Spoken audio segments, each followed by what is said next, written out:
Hello friends, welcome to my channel Godavari రుచులు. ఈరోజు dosa prepare చేసుకుందామండి. ప్రోటీన్ దోశ ఇది. ఇక్కడ నేను బొబ్బలు కొర్రలతోటి దోశ ప్రిపేర్ చేశాను. మనం నార్మల్గా వేసుకునే దోశలా క్రిస్పీగా చేసుకోవచ్చండి. చాలా బాగా వచ్చినాయి. టేస్ట్ కూడా చాలా బాగుంది. ఇప్పుడు దీనికి కావాల్సిన పదార్థాలు, తయారీ విధానం చూద్దాం. ఇక్కడ నేను కొర్రలు బొబ్బర్లు ఒక 8 అవర్స్ నానబెట్టుకున్నానండి. ఇవి నానడానికి టైం పడుతుంది. ఒక 8 అవర్స్ నానబెట్టుకోవాలి. మెంతులు కూడా ఒక స్పూన్ నానబెట్టుకున్నాను.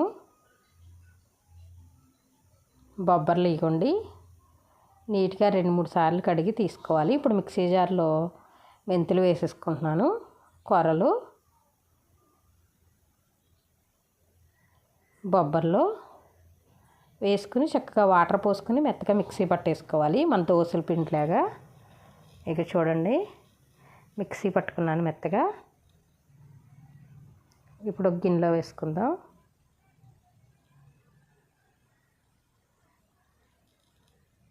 చూడండి, నేను బాక్స్లో వేసాను, వెల్తిగా వచ్చింది.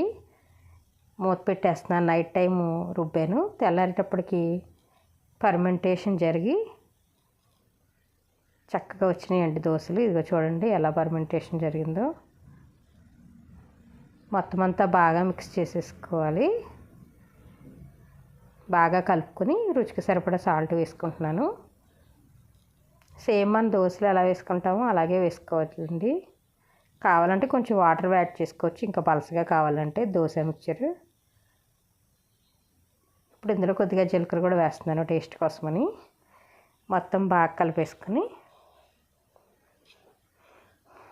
స్టవ్ వెలిగించి దోశ ప్యానం పెట్టుకోవాలి. ఇప్పుడు మనం బొబ్బర్ల దోశ వేసుకుంటున్నానండి. మనం ఎంత పలసగా కావాలంటే అంత పలసగా చేసుకోవచ్చు. కొంచెం మెత్తగా మందంగా ఇష్టపడేవాళ్ళు అలా కూడా వేసుకోవచ్చండి. మనకి క్రిస్పీగానే వస్తాయి, అలా మెత్తగానే వస్తాయి ఈ దోశలు. కొద్దిగా ఆయిల్ వేసుకుంటున్నాను. చూడండి, ఇప్పుడు పక్కన కాలింది, తిరగేసుకోవాలి. మనం నార్మల్ దోశలు ప్రిపేర్ చేసినట్టేనండి, సేమ్ అలాగే వచ్చాయి. పిండి వేసేటప్పుడు మనకి జిగురు కూడా ఉంటుంది. దోశల పిండి వేసేటప్పుడు రెండోసారి దోశ వేసేటప్పుడు కొంచెం వాటర్ చల్లుకోవాలి. ప్యాన్ పైన చల్లుకుని తుడుచుకోవాలి. లేకపోతే వేడి దాని మీద అలాగే వేసేసామంటే దోశ సరిగ్గా రాదండి. మనం వాటర్ చల్లడం వల్ల కొంచెం ప్యాన్ చల్లబడద్ది. అప్పుడు మళ్ళీ మనకి నెక్స్ట్ దోశ కూడా మంచిగా వస్తుంది.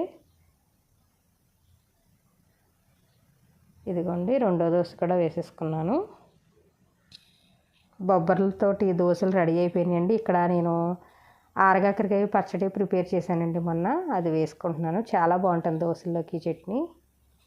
టేస్ట్ మాత్రం చాలా బాగా వచ్చాయండి. మా ఛానల్ లైక్ చేయండి, షేర్ చేయండి, సబ్స్క్రైబ్ చేయండి.